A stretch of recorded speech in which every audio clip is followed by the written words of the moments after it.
Eleanor Whitmore had everything money could buy, except the courage to claim the one thing that truly mattered.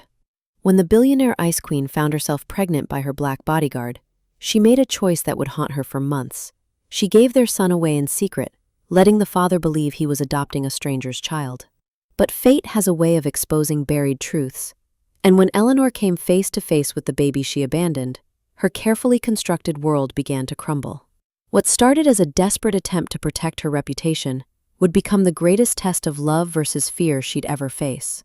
The question wasn't whether Marcus would forgive her devastating betrayal.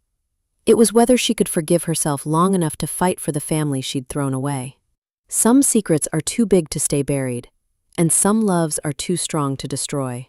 If you're watching this incredible story of redemption and second chances, subscribe and tell me where you're from, because this journey will leave you questioning everything you thought you knew about sacrifice and true love. The morning sun filtered through the floor-to-ceiling windows of Eleanor Whitmore's penthouse, casting long shadows across the marble floors. She stood at the window, coffee cup in hand, watching the city wake up 30 stories below. The silence wrapped around her like an expensive coat, beautiful but cold. At 32, Eleanor had everything money could buy. Her technology company had made her one of the youngest billionaires in the country. The penthouse apartment overlooked Central Park. Her closet held designer clothes she rarely wore. Yet standing there in her silk robe, she felt empty. The soft ding of the elevator made her turn. Marcus Reed stepped into the living room, his presence immediately changing the energy of the space. At 35, he moved with quiet confidence, his dark suit perfectly pressed, his eyes alert but kind. "Good morning, Miss Whitmore," he said, his voice warm and professional. "Morning, Marcus." She set down her coffee cup, suddenly aware of how she looked in her robe. "The car will be here in 20 minutes. He nodded, checking his phone. "I've reviewed your schedule. 3 meetings, lunch with the board, and the charity dinner tonight." Eleanor watched him as he spoke. Marcus had been her bodyguard for 8 months now, and she'd grown used to his steady presence. More than used to it, if she was honest with herself. "Will you be attending the dinner with me?" she asked, trying to sound casual. "Of course, I'll be there." Their eyes met for a moment longer than necessary. Eleanor felt that familiar flutter in her chest, the one she tried to ignore every day. "I should get dressed," she said, breaking the moment. As she walked toward her bedroom, she caught Marcus's reflection in the hallway mirror. He was watching her, and when their eyes met in the glass, he looked away quickly. The day passed in a blur of meetings and phone calls. Eleanor found herself looking for Marcus throughout the afternoon, noticing how he stood quietly in corners of conference rooms, always alert, always professional. She liked having him near. It made her feel safe in ways that had nothing to do with security. The charity dinner was held at the Plaza Hotel. Eleanor wore a simple black dress and diamond earrings. She mingled with other wealthy donors, writing checks and making polite conversation. But her mind kept wandering to Marcus, who stood near the wall, watching the room. During the auction portion of the evening, she excused herself and stepped onto the terrace for air. The night was warm for October, and the city lights twinkled below. "Everything all right?" She turned to find Marcus behind her, his expression concerned. "Just needed some air," she said. "These events can be overwhelming." He moved to stand beside her at the railing, close enough that she could smell his cologne, something simple and clean. "You did well in there," he said. "Raising money for the children's hospital. It matters." Eleanor looked at him, surprised by the personal comment. Marcus usually kept their conversations strictly professional. "Do you think so?" she asked. "Sometimes I wonder if it's enough. Writing checks feels distant." "Money helps," Marcus said simply. "But caring is what makes the difference, and you care. I can see it." Something in his voice made her chest tight. When was the last time someone had really seen her, not her wealth or her success, but her? "Marcus," she began, then stopped. She didn't know what she wanted to say. They stood in comfortable silence, the sounds of the party drifting out from inside. Eleanor felt peaceful for the first time all day. "We should go back in," Marcus said finally. She nodded, but neither of them moved. "Thank you," she said softly. "For what?" "For seeing me." Their eyes met again, and this time neither looked away. The moment stretched between them, full of things they couldn't say. A couple burst through the terrace doors, laughing loudly, and the spell broke. Eleanor and Marcus stepped apart and headed back inside. The ride home was quiet. Eleanor sat in the back of the car, stealing glances at Marcus in the rearview mirror. He was looking out the window, his expression thoughtful. Back at the penthouse, Marcus did his usual security check, while Eleanor poured herself a glass of wine. When he finished, he stood by the elevator, ready to leave for the night. "Marcus?" she called out. He turned back to her. "Would you like a drink? Before you go?" It was crossing a line, and they both knew it. Marcus hesitated. "I don't think that's a good idea, Ms. Whitmore." "Eleanor," she said. "Please, just Eleanor." He studied her face, and she saw the exact moment he made his decision. "One drink," he said. She poured him a whiskey, and they sat on opposite ends of her white leather couch. The apartment felt different with him in it, warmer, more like a home. "Tell me about yourself," Eleanor said. "Not the resume stuff, the real stuff." Marcus smiled slightly. "Not much to tell. Grew up in Detroit with my Aunt Ruth after my parents died. Joined the Army, did 3 tours overseas. Got into security when I came back." "That's a lot," Eleanor said softly. "Losing your parents young." "Aunt Ruth took good care of me, taught me right from wrong, made sure I stayed on track."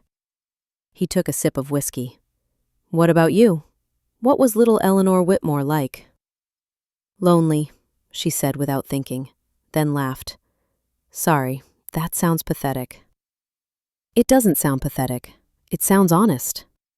Eleanor felt tears prick her eyes. When was the last time someone had asked her about herself? Really asked. "My mother wanted me to be perfect," she said. "Perfect grades, perfect behavior, perfect image. I learned early that feelings were messy, and messy wasn't allowed." "Is that why you work so much?" Marcus asked. "To stay busy?" "Maybe." She looked at him. "Is that why you became a bodyguard? To help people feel safe?" "Maybe," he echoed, and they both smiled. They talked until nearly midnight. Eleanor learned that Marcus volunteered at a community center on weekends, that he loved old jazz music, that he sent money to his aunt every month even though she insisted she didn't need it. Marcus learned that Eleanor played piano, but only when she was alone, that she'd never been in love, that she sometimes sat in her car after work just to delay coming home to the empty apartment. When Marcus finally stood to leave, Eleanor felt panic flutter in her chest. "Thank you," she said, "for staying, for talking with me." "Thank you for asking," he replied. At the elevator, he turned back one more time. "Eleanor?" "Yes?" "You're not as alone as you think." After he left, Eleanor stood at her bedroom window, looking out at the city. For the first time in years, she didn't feel completely isolated. Marcus had seen her, really seen her, and he hadn't looked away. 2 weeks later, everything changed. Eleanor woke up feeling sick. At first, she thought it was stress. She had a big presentation that day. But when the nausea hit her again during the morning meeting, she excused herself and rushed to the bathroom. Standing in front of the mirror in her private office bathroom, Eleanor stared at her reflection. She was pale, her hands shaking slightly. The thought that crept into her mind made her stomach drop. No, it wasn't possible. But even as she tried to dismiss it, she knew. Somehow, she just knew. That evening, after Marcus had gone home and her assistant Nina had left for the day, Eleanor drove to a pharmacy across town where no one would recognize her. She bought 3 different pregnancy tests and a pair of sunglasses, paying cash. Back in her penthouse bathroom, she took all 3 tests and waited. The minutes dragged by like hours. Positive, all 3. Eleanor sank onto them, the marble floor, her back against the bathtub, staring at the little plastic sticks that had just changed her entire life. She was pregnant with Marcus's baby. The night they'd shared had been beautiful, gentle and sweet, and everything she'd never experienced before. She'd thought about it every day since, replaying every touch, every whispered word. But she'd also tried to convince herself it was a one-time thing, a moment of weakness that couldn't happen again. Now this. Eleanor pressed her hands to her flat stomach. A baby. Marcus's baby. The panic came in waves. What would people say? What would her mother say? What would the board of directors say? Eleanor Whitmore, the ice-cold billionaire, pregnant by her bodyguard. Her phone buzzed with a text from Marcus. Everything secure for the night. See you in the morning. Eleanor stared at the message. She started to type back half a dozen times, then deleted each response. What could she possibly say? She spent the night pacing her apartment, her mind spinning with fear and confusion. By morning, she'd made a decision that felt like cutting out her own heart. When Marcus arrived at 8 a.m. sharp, Eleanor was waiting in her office, dressed in her most severe black suit, her hair pulled back in a tight bun. "Good morning," he said, his warm smile fading when he saw her expression. "Marcus, please sit down." He remained standing, his face carefully neutral. "Is everything all right?" "I've decided to make some changes to my security team," Eleanor said, her voice cold and businesslike. "Effective immediately, you'll be reassigned to other clients." The silence stretched between them. Eleanor watched Marcus's face, saw the moment her words hit him. "I see," he said quietly. "May I ask why?" Eleanor forced herself to meet his eyes. "I think it's time for a rotation, fresh perspective." It was a lie, and they both knew it. But Marcus was too professional and too proud to push. "Of course," he said. "I'll clear out my things." Eleanor nodded stiffly.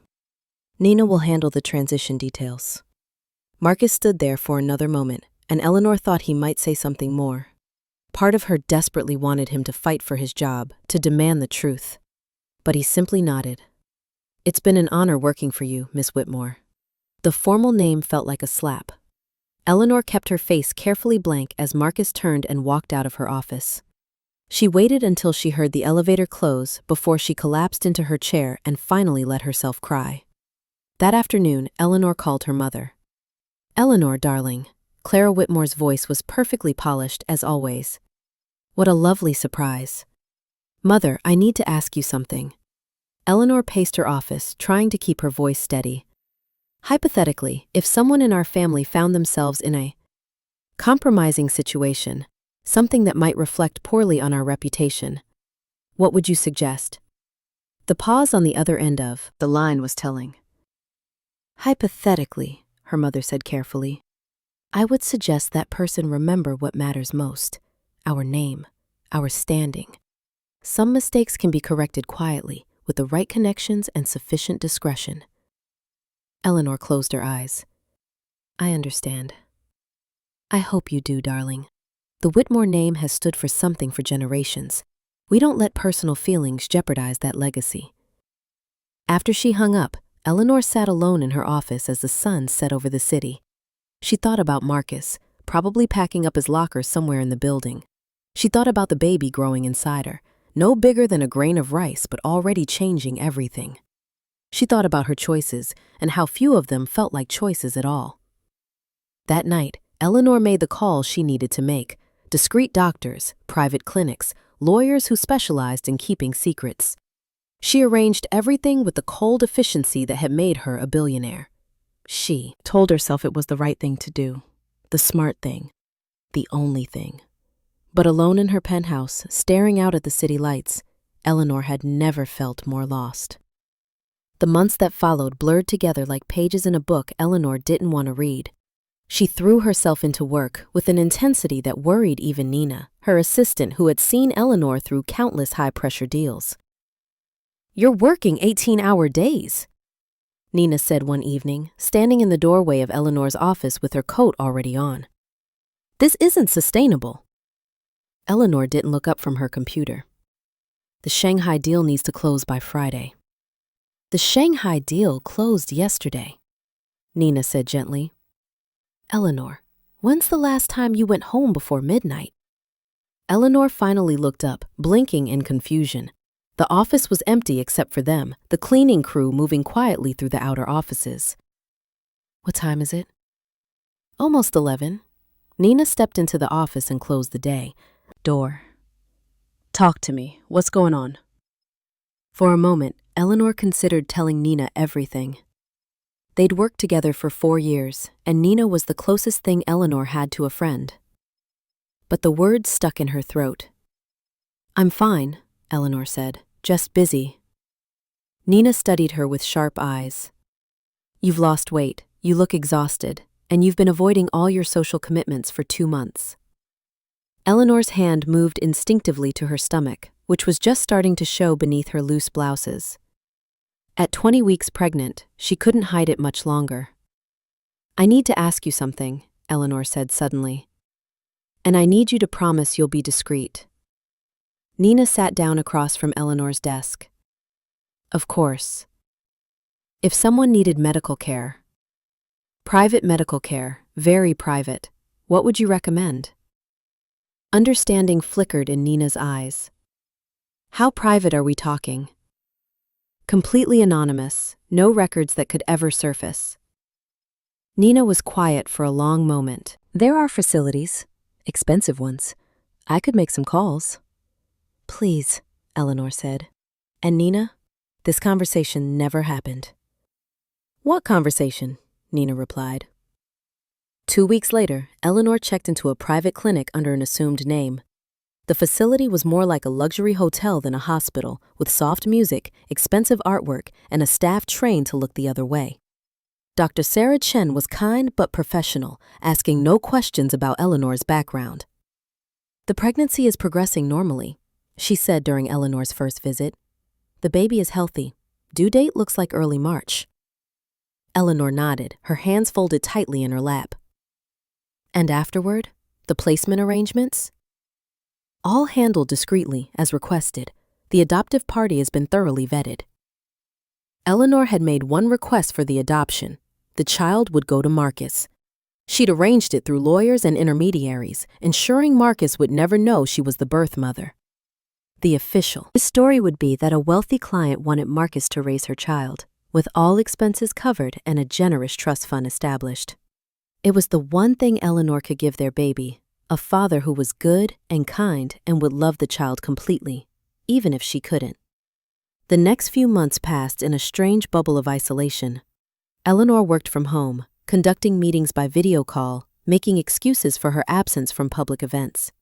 Her mother called occasionally, making polite conversation that carefully avoided any personal topics. Nina handled everything with quiet efficiency, asking no questions when Eleanor requested loose clothing deliveries or when she canceled yet another business dinner. At night, Eleanor would lie in bed with her hands on her growing belly, feeling the baby kick and wondering what Marcus was doing. She'd driven by his apartment building twice, just to see his truck parked outside. She'd started to get out of her car both times, then lost her nerve and driven away. Sometimes she imagined telling him everything, confessing her fears, her loneliness, her love. But then she'd remember her mother's words about family legacy and reputation, and the moment would pass. The baby was born on a cold March morning. Eleanor had been in labor for 12 hours, and when Dr. Chen finally placed the tiny, crying bundle on her chest, Eleanor felt her carefully constructed walls crumble. The baby was perfect. 10 tiny fingers and toes, a head full of dark hair, and skin the color of coffee with cream. When the baby opened his eyes, Marcus's eyes, Eleanor felt her heart break completely. He's beautiful, Dr. Chen said softly. Have you chosen a name? Noah, Eleanor whispered, the name coming from somewhere deep inside her. His name is Noah. She held him for 20 minutes, memorizing every detail, the way his fingers curled around hers, the soft sounds he made, the weight of him against her chest. Then, with tears streaming down her face, she let the nurse take him away. I can't, she told Dr. Chen. I can't keep him, please, just take him to his father. The next few hours passed in a haze of paperwork and sedatives. Eleanor signed documents she barely read, transferring all parental rights to Marcus. When she was discharged that evening, she felt hollow, like someone had scooped out her insides and left her empty. Nina picked her up at a back entrance, asking no questions about Eleanor's red eyes or shaking hands. They drove through the city in silence, past families walking together, past parents pushing strollers, past a world full of people who got to keep their children. Back in her penthouse, Eleanor stood at her bedroom window and wondered if Marcus had met his son yet. She wondered if he was scared or excited or confused. She wondered if Noah was crying or sleeping peacefully. She wondered if she'd just made the biggest mistake of her life. 3 months later, Eleanor forced herself to return to public life. Her first event was a charity gala for children's hospitals. The irony wasn't lost on her.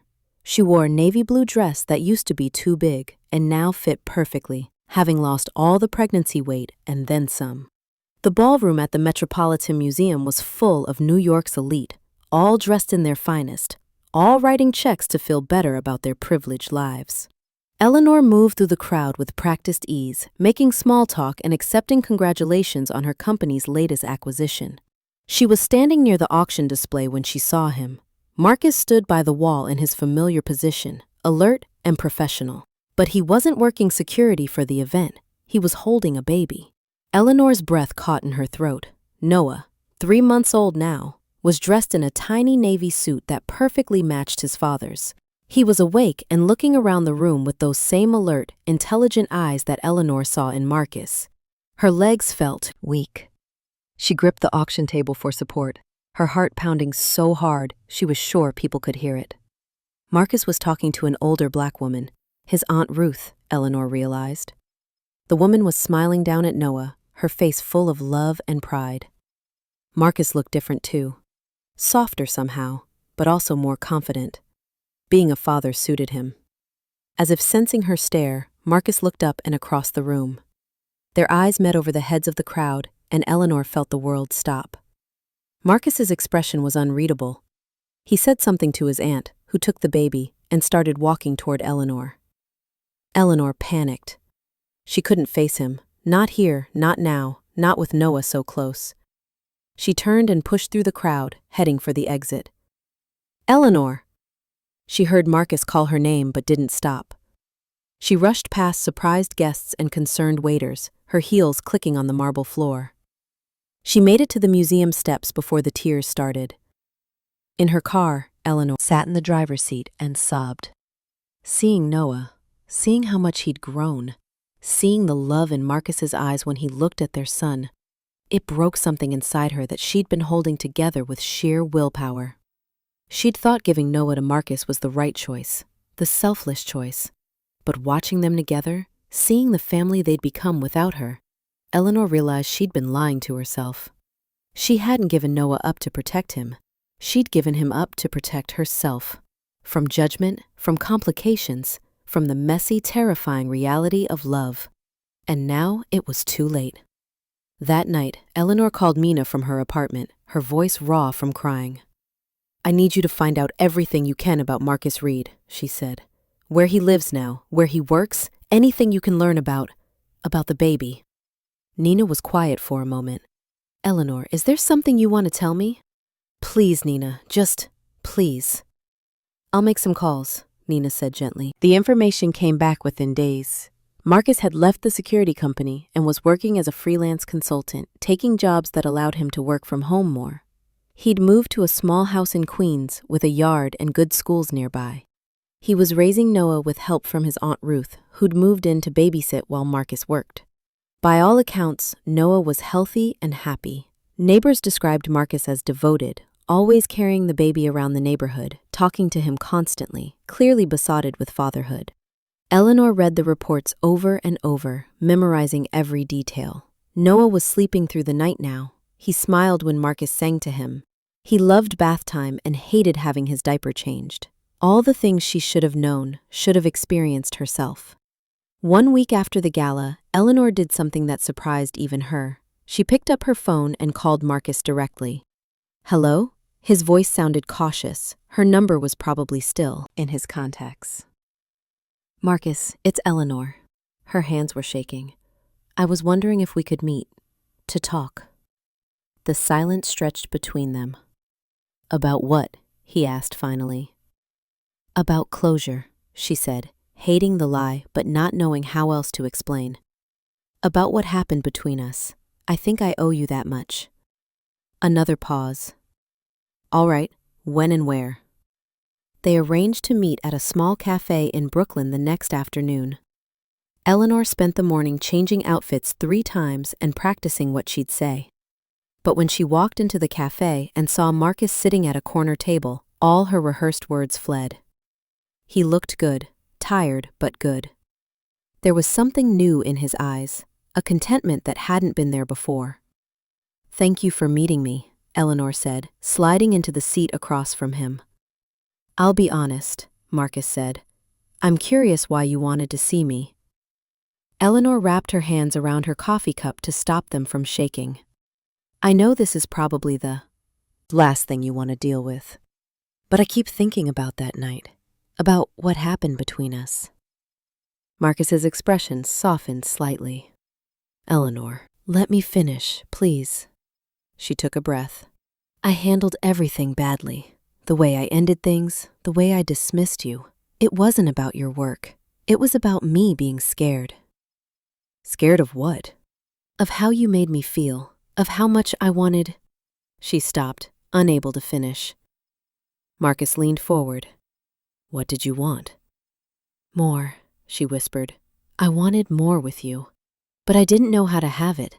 My whole life I've been taught that feelings are weakness, that caring about someone makes you vulnerable."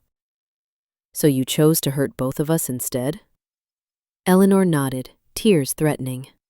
"I know it was wrong. I know I can't take it back. But I needed you to know that night meant something to me. It meant everything to me." Marcus was quiet for a long moment, studying her face. "Why now? Why are you telling me this now?" Eleanor felt her courage wavering. "Tell him," her heart screamed. "Tell him about Noah, about the choice you made, about how much you regret it." But looking at his face, seeing the peace there, the happiness, she couldn't do it. He'd built a life without her, a good life. Who was she to disrupt that? "Because you deserved the truth," she said finally, "even if it's too late for us." Marcus reached across the table and touched her hand briefly. "I appreciate you saying that. It helps to know it wasn't just me." "It was never just you," Eleanor said. "It was the most real thing I've ever felt." They sat in comfortable silence for a moment. Then Marcus smiled, that warm, genuine smile she remembered so well. "Would you like to see him?" he asked suddenly. Eleanor's heart stopped. "See who?" "Noah, my son. I know this is probably weird, but he's with my aunt at the park across the street. You could meet him, if you want." Eleanor felt the world tilt. Marcus was offering her exactly what she'd been desperate for, a chance to see Noah again, to hold him, to be close to him. But he was offering it as a stranger meeting his child, not as a mother meeting her son. "I'd love that," she managed to say. They walked across the street together to a small playground where Ruth Johnson sat on a bench, gently rocking a stroller. When she saw Marcus approaching with Eleanor, she raised an eyebrow but smiled politely. "Aunt Ruth, this is Eleanor Whitmore. Eleanor, my Aunt Ruth." Ruth stood and shook Eleanor's hand with a firm grip. "Nice to meet you, dear. Marcus has told me about you." Eleanor wondered what exactly Marcus had said, but before she could ask, Ruth was lifting Noah from the stroller. "And this is our little man," Ruth said proudly, settling the baby in her arms. Eleanor's breath caught. Noah was even more beautiful than she remembered. At 3 months old, his personality was starting to show. Alert, curious, serious but quick to smile. When Ruth offered to let Eleanor hold him, Eleanor's hands trembled as she accepted the warm weight of her son, "Hi there, Noah," she whispered, looking down into his face. Noah stared up at her with those familiar dark eyes, and Eleanor felt her heart break and heal at the same time. This was her child, her baby, and he had no idea who she was. "He's perfect," she said to Marcus, who was watching her with an expression she couldn't read. "Yeah, he is," Marcus agreed. "I never thought I'd be a father this young, but I can't imagine life without him now." "How did it happen?" Eleanor asked, trying to sound casual. "I mean, if you don't mind me asking." Marcus and Ruth exchanged a look. "It's complicated," Marcus said. "His birth mother couldn't keep him, and through some mutual connections, I was chosen to adopt him. It all happened very fast." "She must have been very brave," Eleanor said, her voice barely a whisper, "to make that choice." "I hope so," Marcus said quietly. "I hope she knows he's loved, that he's wanted." "And safe, and happy." Eleanor had to bite her lip to keep from crying. Noah made a soft sound and reached up to touch her face with his tiny hand, and Eleanor felt her careful composure crumble. "I should go," she said quickly, handing Noah back to Ruth. "Thank you for letting me meet him. He's lucky to have you both." She kissed Noah's forehead gently, just a quick brush of lips that could have been nothing more than a polite gesture, and walked away before Marcus could see her tears. But as she reached her car, she heard Marcus call her name. She turned to find him jogging after her. "Eleanor, wait!" She wiped her eyes quickly. "What is it?" Marcus stopped in front of her, his expression concerned. "Are you all right? You seemed upset." "I'm fine. He's a beautiful baby. It made me emotional." Marcus studied her face. "Would you like to see him again sometime? Ruth and I take him to the park most weekends. You'd be welcome to join us." Eleanor felt her heart leap. More time with Noah. More chances to watch him grow and learn and become himself. But also, more torture. More reminders of what she'd given up. More opportunities to slip and reveal the truth. "Yes," she said before she could stop herself. "I'd like that very much." Marcus smiled. "Good, I'll text you." As Eleanor drove home, she thought about Noah's tiny hand on her face, about Marcus's unexpected invitation, about the impossible tangle her life had become. She thought seeing them would give her closure. Instead, it had opened a door she wasn't sure she could walk through, or strong enough to close. The following Saturday, Eleanor found herself standing at the edge of Prospect Park, watching Marcus push Noah in a baby swing. The afternoon sun filtered through the trees, casting dappled shadows across the playground where families gathered for weekend outings. Eleanor had arrived early and sat on a bench 20 feet away, just watching. Marcus was patient and gentle with Noah, talking to him constantly, in a soft voice that carried on the breeze. Every few pushes, he'd walk around to the front of the swing to smile at the baby, making silly faces that earned him delighted squeals. "You're a natural at this lurking thing."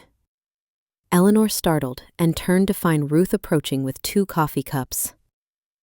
"I wasn't lurking," Eleanor protested, then paused. "Was I?" Ruth chuckled and settled beside her on the bench, offering one of the cups. "Honey, you've been sitting here for 20 minutes watching my nephew like you're memorizing him." Eleanor accepted the coffee gratefully. "He seems so happy." "He is. That boy has been Marcus's whole world since the day he arrived." Ruth studied Eleanor's profile. "You know, in all the months since Noah came to us, you're the first person Marcus has invited to meet him." "Really?" "Really. That tells me something." Ruth's voice was gentle but knowing. "Question is, what does it tell you?"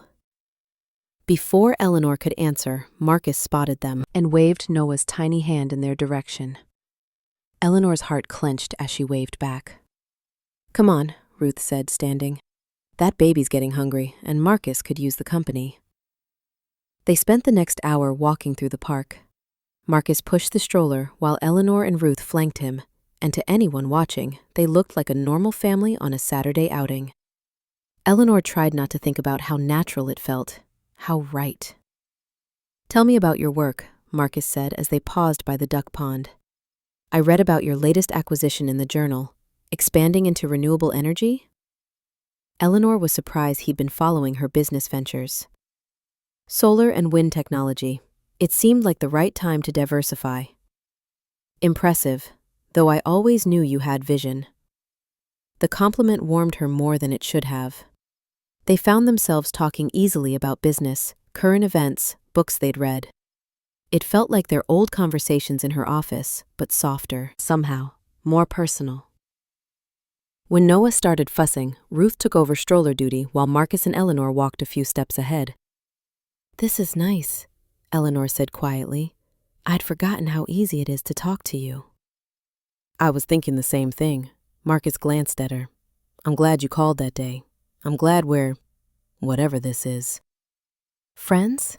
Eleanor suggested, though the word felt inadequate. "Friends," Marcus agreed, but when their hands brushed as they walked, neither of them pulled away.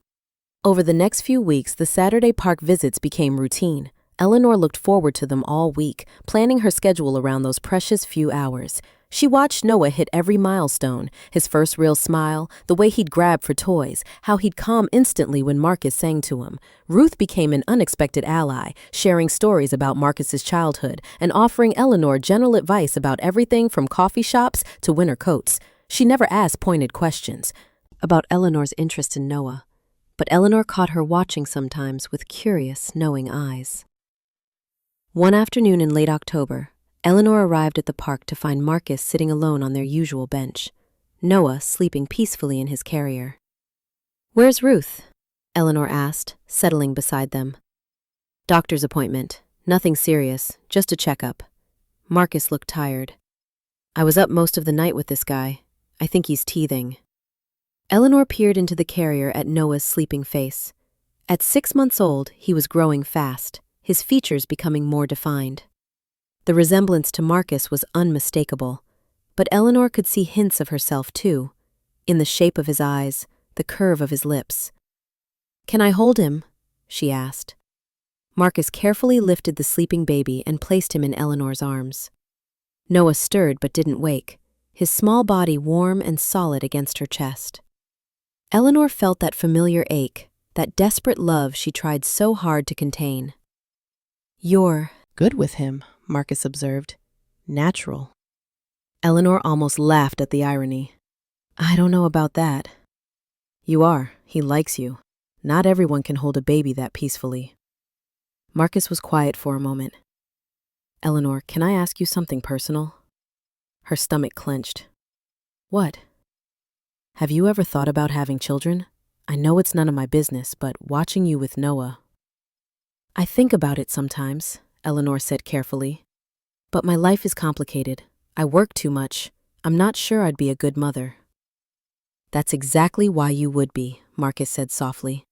"Because you care enough to worry about it." Eleanor looked down at Noah, who had woken up and was staring at her with those serious dark eyes. Her son, her beautiful, perfect son who would never know her as anything more than Marcus's friend. "What about his birth mother?" she asked suddenly. "Do you ever wonder about her?" Marcus was quiet for so long Eleanor thought he wouldn't answer. "Every day," he finally said. "I wonder if she thinks about him, if she regrets her decision, if she's okay." "And what do you think about her decision?" "I think she was incredibly brave and incredibly selfless. She could have chosen differently, but she gave me this gift instead." Marcus reached over to touch Noah's tiny hand. "I just hope she knows how grateful I am, how much he's loved." Eleanor had to look away to hide her tears. "I'm sure she does." "I hope so. I think about trying to find her sometimes, just to tell her that. But then I wonder if that would make things harder for her." "Maybe," Eleanor whispered. "Maybe it would." They sat in comfortable silence while Noah dozed again in Eleanor's arms. She found herself memorizing the weight of him, the soft sound of his breathing, the way his tiny fingers curled around hers when she touched his hand. Marcus, she said suddenly. What if she changed her mind? The birth mother. What if she wanted to be part of his life? Marcus turned to look at her, his expression serious. That's complicated. Legally, the adoption is final, but if she wanted some kind of relationship with Noah, I don't know. I'd want to do what's best for him. Even if it was messy? Even if people judged you for it? Noah's happiness matters more than what people think. Marcus studied her face. Why do you ask? Eleanor felt poised on the edge of confession. The words were right there, begging to be spoken. But before she could find her courage, her phone rang. Sorry, she said, checking the screen. It's my mother. I should... Eleanor, darling. Clara Whitmore's voice was crisp and businesslike. I need to see you. Tonight. It's important. Mother, I'm busy right now. This cannot wait. 7 o'clock, my apartment.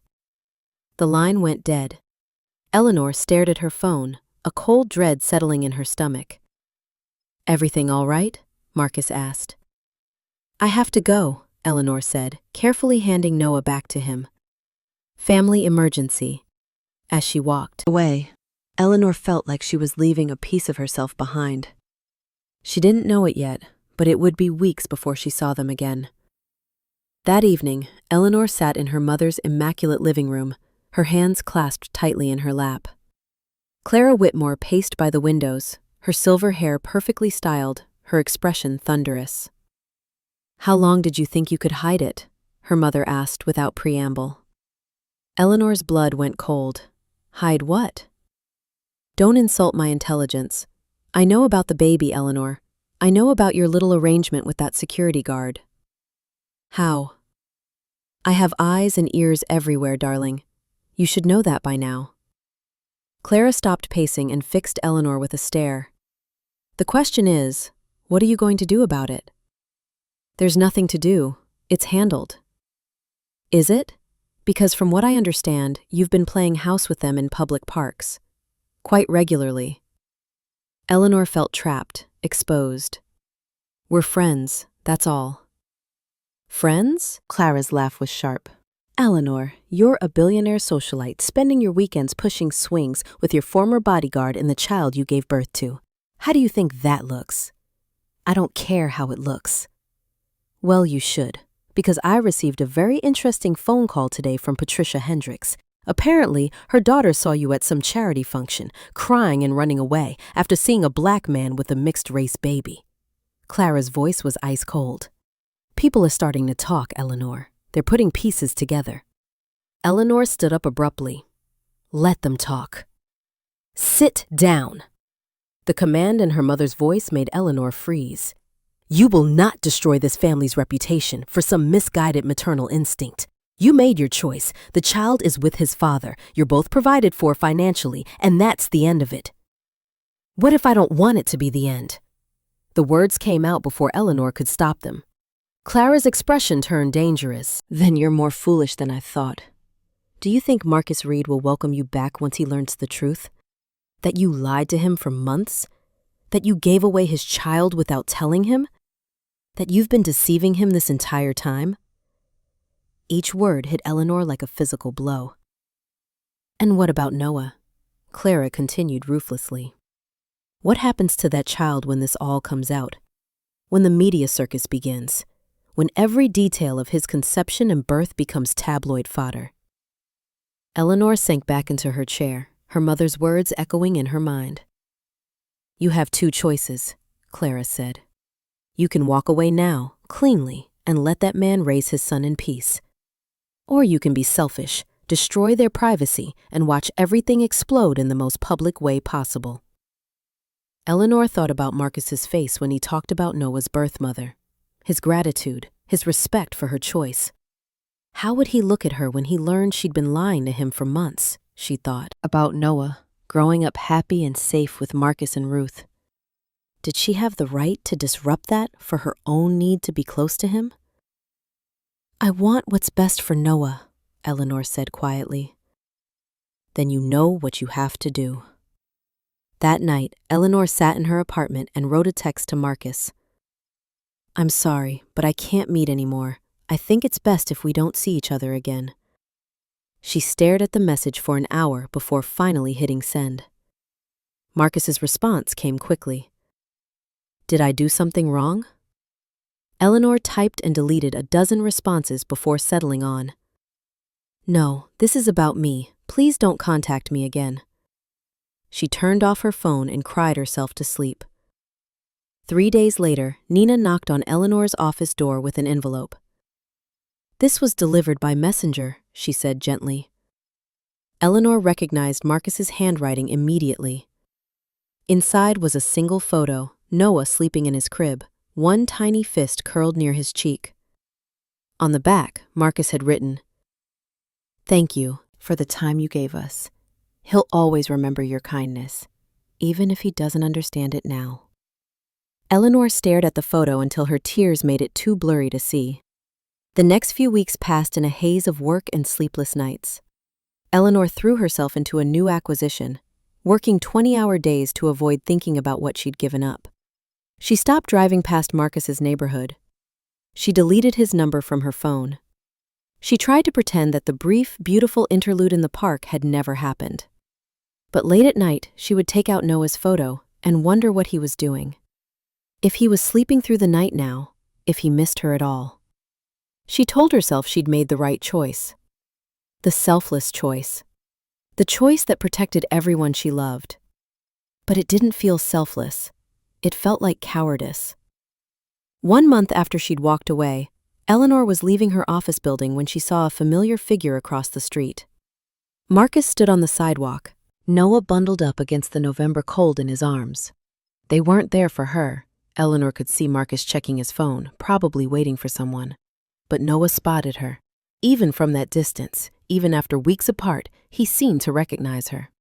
He reached out his little arms in her direction and made the happy shrieking sound she remembered from the park. Marcus followed Noah's gaze and saw Eleanor standing frozen on the steps of her building. Their eyes met across the busy street, and Eleanor saw confusion, hurt, and something that might have been longing. For a moment, she thought about crossing the street, about explaining everything, about choosing love over fear.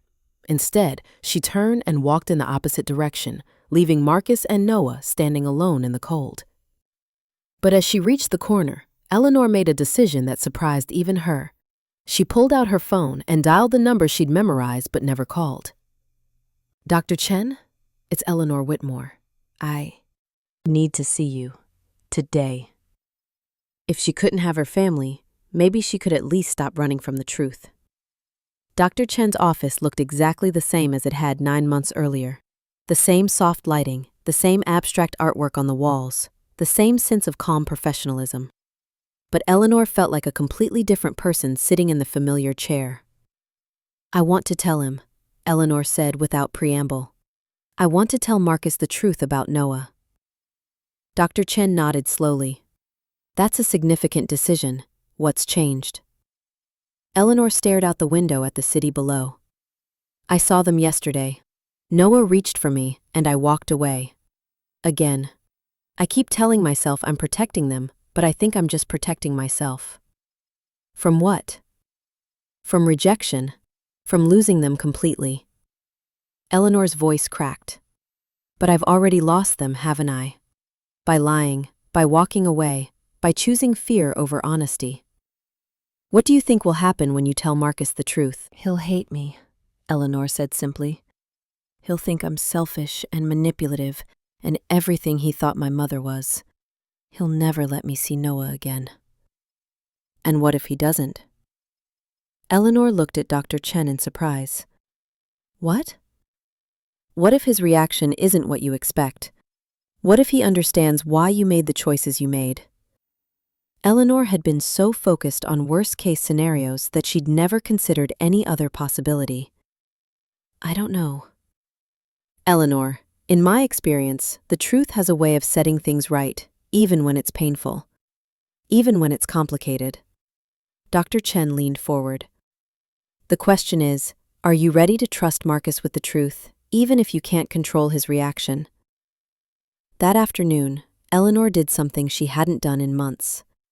She drove to Marcus's neighborhood and parked across from his house. It was a small, neat two-story home with a fenced yard and a swing set visible in the back. Through the front window, she could see warm light and the movement of people inside. A normal family home. The kind of home she'd never had growing up. The kind of home she'd always secretly wanted. Her phone buzzed with a text from Nina. "The Williams contract needs your signature by 5 p.m. Eleanor stared at the message, then at the house, then made a choice that felt like jumping off a cliff. She texted back, "Cancel everything for the rest of the day. And Nina, wish me luck." Eleanor walked up the front path on unsteady legs. Before she could lose her nerve, she knocked. Footsteps approached, and the door opened to reveal Ruth, holding Noah on her hip. The baby was bigger now, more alert, and when he saw Eleanor, his face broke into a huge smile. "Well," Ruth said, her eyebrows raised. "Look what the wind blew in." "Mrs. Johnson, I need to speak with Marcus. Is he home?" "He is. Question is, should I let you in, or should I protect my nephew from whatever tornado you're about to bring into his life?" Eleanor looked Ruth straight in the eye. "I'm here to tell him the truth. All of it." Something in Eleanor's expression must have convinced her, because Ruth stepped aside. "He's in the kitchen. Noah and I will be upstairs if you need us." She paused. "Eleanor, don't you dare hurt that boy again." "I won't," Eleanor promised. "Not if I can help it." Eleanor found Marcus at the kitchen table, laptop open, papers spread around him. He looked up when she entered, and she saw surprise, confusion, and wariness cross his features. "Eleanor, what are you doing here?" "I need to tell you something. Several somethings, actually." Eleanor's hands were shaking so badly she had to clasp them behind her back. "Can we talk?" Marcus closed his laptop slowly. "All right." Eleanor looked around the kitchen. It was warm and lived in, with Noah's high chair in one corner and children's books stacked on the counter. Pictures covered the refrigerator. Noah's first smile, Marcus teaching him to clap, Ruth reading to him in the rocking chair. "You've made a beautiful home," she said. "Thank you." "Eleanor, what's going on? You disappeared for a month, and now you show up at my house looking like..." "Like what?" "Like you're about to tell me someone died." Eleanor almost laughed, but it came out as a sob instead. "Marcus, I need you to sit down." "I'm already sitting down." "Right, okay." Eleanor took a shaky breath. "What I'm about to tell you is going to change everything. You might hate me afterward. You probably will hate me, but I can't keep lying to you." Marcus's expression grew serious. "Eleanor, you're scaring me." "Noah is my son." The words hung in the air between them like a bomb waiting to explode. Marcus stared at her for a long moment, his face completely blank. "What?" "I'm Noah's birth mother, the woman who gave him to you through all those lawyers and intermediaries. That was me." Eleanor's words came out in a rush now, like water through a broken dam. "That night we spent together, I got pregnant. I was terrified of what people would say. What it would mean for my reputation, my company, my family name. So I made arrangements to give the baby to you without you knowing I was the mother." Marcus stood up slowly, his chair scraping against the floor. "You're telling me that Noah is our son?" "Yes." "And you gave him away without telling me you were pregnant?" "Yes." "And then you came back into our lives pretending to be a stranger?" Eleanor flinched at the flatness in his voice. "Yes." Marcus walked to the window and stood there for a long moment, his back to her. Eleanor watched his shoulders rise and fall with careful, controlled breathing. "How long were you planning to lie to me?" he asked quietly. "Forever, at first. My mother found out about our park visits and threatened to expose everything if I didn't walk away. She said it would destroy your privacy, hurt Noah, ruin everything. And she was right, partly right anyway. The media attention would be horrible. So you decided for all of us. Again." "Yes." Eleanor's voice was barely a whisper. "I know it was wrong. I know I had no right to make those choices without talking to you. But I was so scared, Marcus. I was terrified of losing control, of letting people see that I'm not as strong as I pretend to be. Marcus turned around, and Eleanor was startled to see tears in his eyes. Do you have any idea what these last 9 months have been like for me? He asked. Wondering about Noah's mother, hoping she was okay, feeling grateful to this mysterious woman who gave me the greatest gift of my life? Marcus. And you were right there. You were right there the whole time, and you let me agonize over whether I should try to find her, whether she regretted her decision, whether she ever thought about Noah. His voice rose with anger and hurt. You sat in that park and asked me questions about how I felt about her, and you knew. You knew it was you. Eleanor was crying openly now. I'm sorry.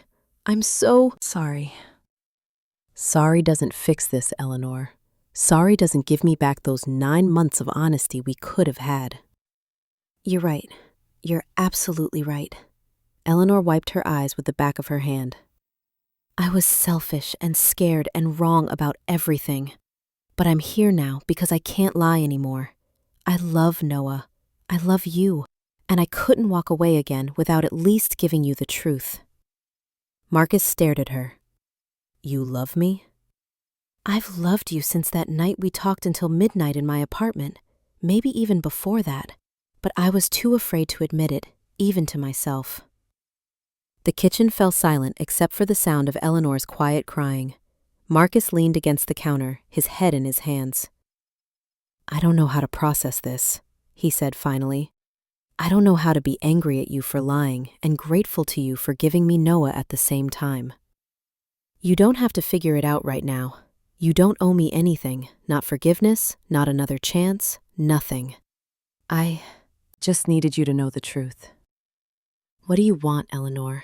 What are you hoping will happen now? Eleanor looked around the kitchen again, at the high chair where Noah ate his meals, at the pictures of him growing and learning and becoming himself, at the life Marcus had built without her. I want to be part of his life, part of both your lives. But only if you want that too, only if you think it's best for Noah. Eleanor's voice was steady now, even through her tears. And if you don't want that, if you think it's better for him if I stay away, then I'll respect that. But I'll never lie to you again. Before Marcus could respond, they heard footsteps on the stairs. Ruth appeared in the kitchen doorway, Noah in her arms. I hate to interrupt, Ruth said, but this little man wants his daddy. Noah reached immediately for Marcus, babbling happily. Marcus took him and held him close, and Eleanor saw the exact moment when the reality hit him. This wasn't just his adopted son anymore. This was his and Eleanor's child, their baby. Oh God, Marcus breathed, looking down at Noah with wonder. He's really ours. I should go, Eleanor said quietly. Let you think about everything. No, Marcus's voice was firm. Don't go, not yet. He looked at Ruth. Aunt Ruth, would you mind giving us a few more minutes? Of course, honey. Ruth squeezed Eleanor's shoulder as she passed. That took courage, she said quietly. Now give him time to catch up. When they were alone again, Marcus sat down at the table, still holding Noah. Tell me about the pregnancy, about the birth. I want to know everything. So Eleanor told him about the morning sickness that lasted all day, about working from home to hide her changing body, about the loneliness of going through it all alone. She told him about the labor, about holding Noah for those precious 20 minutes before letting him go, about the way her heart broke when she signed the papers. I wanted to keep him, she said, in that moment, holding him. I wanted to keep him so badly. But I thought I was doing the right thing. I thought you could give him something I couldn't, stability, a normal family, a father who wouldn't be ashamed of him.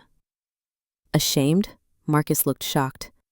Eleanor, why would I be ashamed of him? Because of what people would say about us, about you getting involved with your employer, about me getting pregnant by the help. Stop, Marcus's voice was sharp. Don't you dare reduce what we had to that. Eleanor looked at him in surprise. What we had wasn't about employer and employee, Marcus continued. It was about two people who connected, who cared about each other, who shared something real. I was never ashamed of that. I was hurt when you ended things, but I was never ashamed. But people would have talked. They would have judged us both. So, people always talk. People always judge. Marcus shifted Noah to his other arm. Eleanor, I've been judged my whole life for one thing or another. My skin color, my background, my job. You learn to stop caring about what other people think and start caring about what's true. What's true? Marcus looked directly at her. What's true is that I fell in love with you before we ever spent that night together.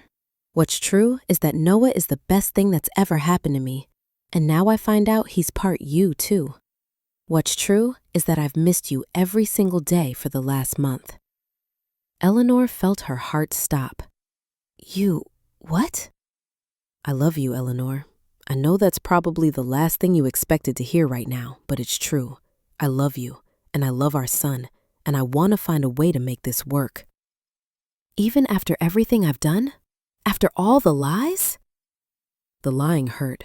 It hurt a lot, but I understand why you did it.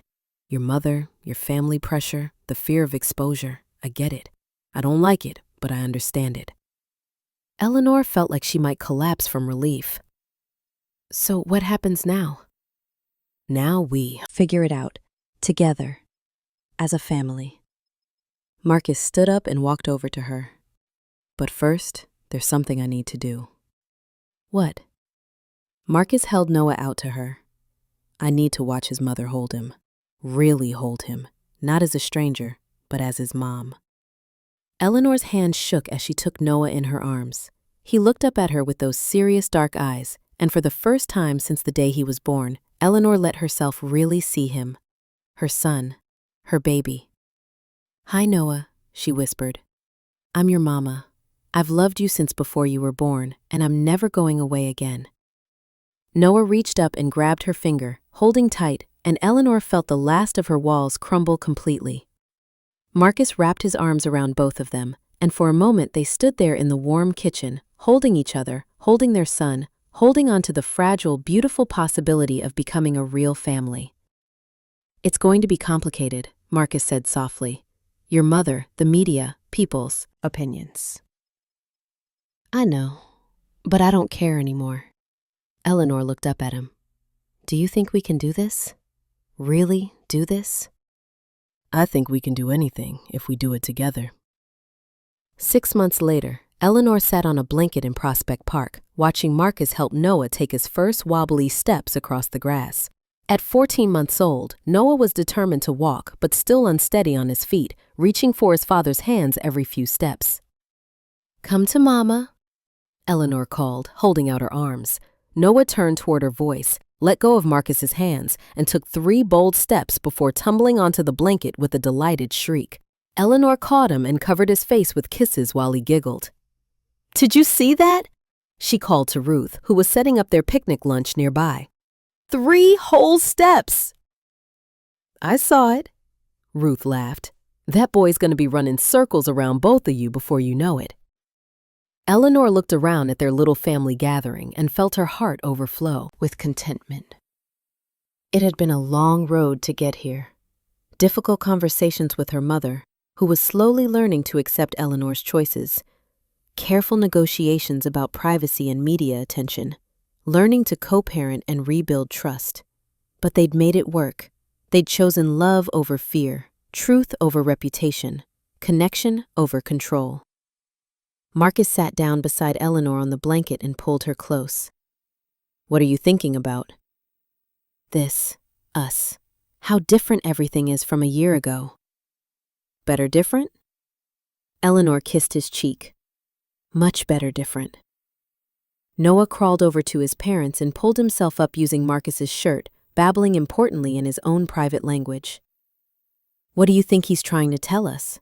Eleanor asked. Probably that he's hungry, Marcus said. He gets that from his mother, always thinking about the next meal. Hey, Eleanor laughed, swatting at him playfully. Noah clapped his hands at their laughter. then reached for Eleanor's face with sticky fingers. She didn't even flinch when he grabbed her hair. "You know what?" Eleanor said, smoothing down Noah's wild curls. "I think he's trying to say he loves us." "That's exactly what he's saying," Marcus agreed, kissing the top of her head.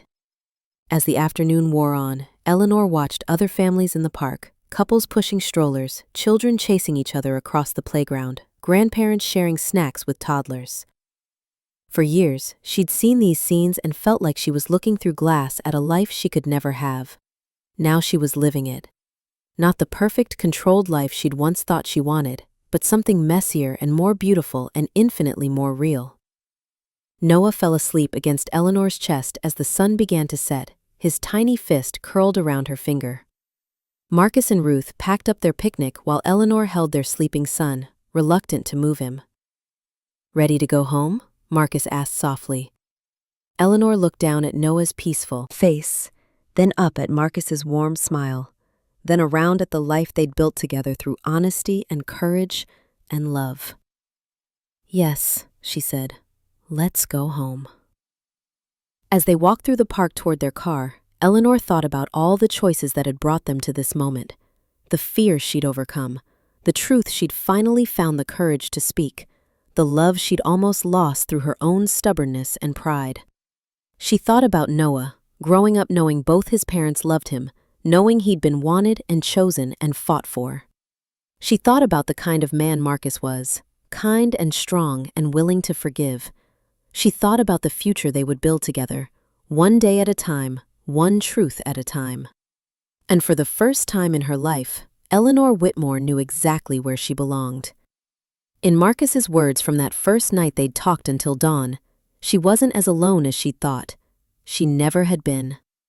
Love had been there all along, waiting for her to be brave, enough to reach for it. Now she had it in her arms, literally and figuratively. Her son, her partner, her family, her heart, finally whole.